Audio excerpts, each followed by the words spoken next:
انت يا بنت اسمعي، جاي سبحان الله كده، سبحان الله يعني كده من غير ما احنا ما ناخد بالنا ولا نعرف خالص. جاي لك بره عريس متقدم لك. شوفي الصدف، سبحان الله يا رب، سبحان الله. كنت بتقولي لي ايه الصبح؟ وكنت واخده مني فلوس عشان تروحي فين الصبح وتعملي ايه وتشيكي وتلبسي، واحد احنا ما نعرفوش عريس جاي بره سبحان الله متقدم لك. يا لا الهول، ماشيه في الشارع كده اعجبتي بواحد جاي يتقدم. بصي لي بقى، بصي لي بقى واسمعي الكلمتين، حطيهم هنا اهو حلقه في ودنك من تحت علشان ما تتفتحيش بره قدام ابوكي. انا عارفه ان الواد اللي متقدم لك ده زميلك وانتوا بتتكلموا مع بعض، فتعرفي ابوكي بره ان انت طالعه ما تعرفيش الواد مين ده. مين انت؟ مين؟ ارفضيه من اول مره، ارفضي، اطلعي بره ولا ما بفكرش في الحاجات دي يا بابا واعملي كده. واعملي كده، ما تعمليش كده، اعملي كده عشان ما يبانش ان انت مدلوقه او خفيفه. خليكي تقيله عشان برضو ما نعرفش ابوكي ان انتوا زمايل واصحاب وتعرفوا بعض وبتتكلموا مع بعض. بس الواد محترم، بجد عرفتي تنقي يا بنت. جايب بره باباه ومامته، بيفهم في الاصول، محترم والله العظيم. 3 غيره بيجي لوحده الاول يشوف هيترفض ولا ما يترفضش يروح لغيرك. لا ده محترم، ده باين عليه محترم. عرفت تنقي، بسم الله ما شاء الله. بتتجوزي بسم الله ما شاء الله، الله اكبر. بصي تعالي بصي عليه من ورا الستاره.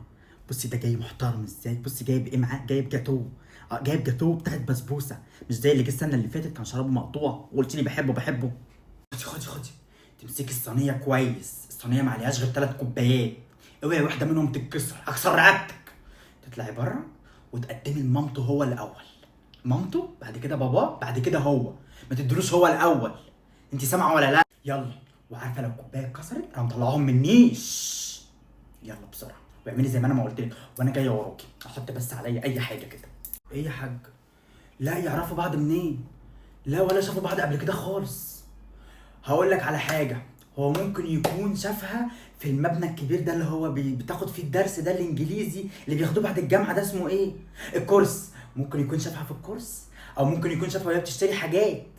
انا بناتي قمر وزي العسل، يعني اي حد يتمناهم. ده انا بناتي اشرف كوم ابر، محدش يقدر يلمسهم ولا حد يقف يطولهم. عرف بيتنا ازاي؟ عرف بيتنا ازاي صح لما هو شافها في اي حته. عرف بيتنا ازاي؟ حد يرد عليا، عرف بيتنا ازاي؟ هقول لك، مشي وراها اتبعها ومشي وراها بالعربيه بتاعته. مش مامته قالت كده واحنا قاعدين؟ انت ما خدتش بالك. كنت هتفضح قدام ابوك فضيحه دلوقتي ما حدش اتفضحها في حياته خالص. كنت عامله زي الفار المبلول. سالني الواد عرف عنواننا منين، وهو فعلا صحيح عرف عنواننا منين. انا انجم اقول له ايه؟ ما اعرفش. كنت هقول له دلوقتي ان انتوا صحاب، بس جه في بالي فكره فكيه. انت برضو لو سالك تقوليها ان هو مشي وراكي بالعربيه ولف وراكي لحد ما عرف البيت، بس ما تقولوش ان هو عكسك، ولا